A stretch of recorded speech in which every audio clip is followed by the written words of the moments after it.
Terror built in her as she ran. Her breath came in rapid gasps. The rain and mud were weighing down the hem of her dress, making it difficult for her to run. Someone was chasing her. She glanced behind her. A dark, shadowy form of a man lunged for her. Rachel's eyes flew open. Her heart was pounding and she felt out of breath. Relief washed over her when she realised she was still in her own bedroom. She rolled over on her side and looked toward the windows. The dusty rays of dawn crept through her window, greedily stealing toward the dark, hidden places in her room. Familiar shapes and spaces covered by the black shadow of the night soon began their daily transformation. Excitement built in her as she flipped the quilt off and jumped out of bed. The nightmare was quickly forgotten as she thought of meeting Lieutenant Philip Prescott again in town today. Philip always told her he thought of her as his lady fair and he was her brave knight. And how he thought she was the fairest maiden he had ever seen, with her golden hair and big blue eyes. She had only known him 3 months, but knew he was the man she would love forever. Rachel dressed and hurried down the stairs to have her morning meal and wait for Edith to pick her up for the ride into town. She was surprised to see her father already sitting at the morning table having his meal. "Good morning, Father," she said respectfully. "I am surprised to see you rise so early. I usually eat alone in the morning." "I wanted to talk to you about some good news," he said, smiling at her. "But it was late when I got home last night, and you were already asleep." "Oh?" Rachel was confused. Her father almost never talked to her, and never as nicely as he did now. "You have grown into a beautiful young woman." He reached over and patted her hand, smiling broadly at her. "And it has not gone unnoticed."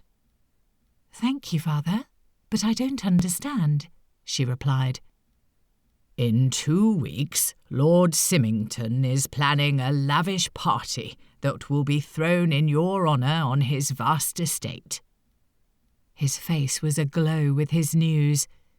"He will announce your engagement to him." Rachel gasped in horror. "Surely you jest, Father." "No, I do not jest about such things," he said briskly. "You shall be married in 2 months' time." "Father, you cannot be serious." "Father, he is so old and—" Lord Ramsford cut off her sentence. "You are 18, he glared at her. "At your age, I am lucky any man would want you, let alone a very rich man," he snapped. Rachel pushed away from the table and stood up, facing him. "I will not marry him, Father. I will not.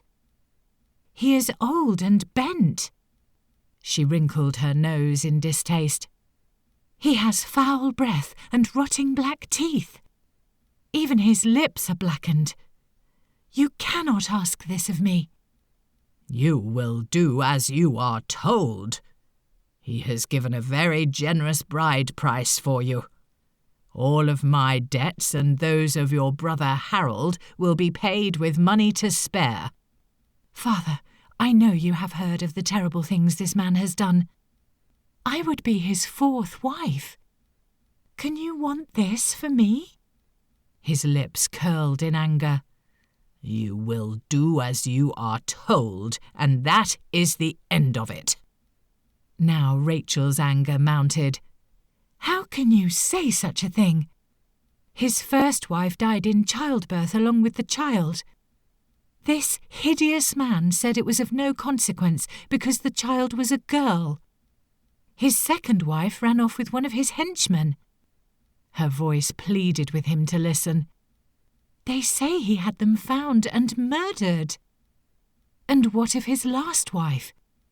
"They found her body at the bottom of one of his towers. No one knows if she jumped or was pushed."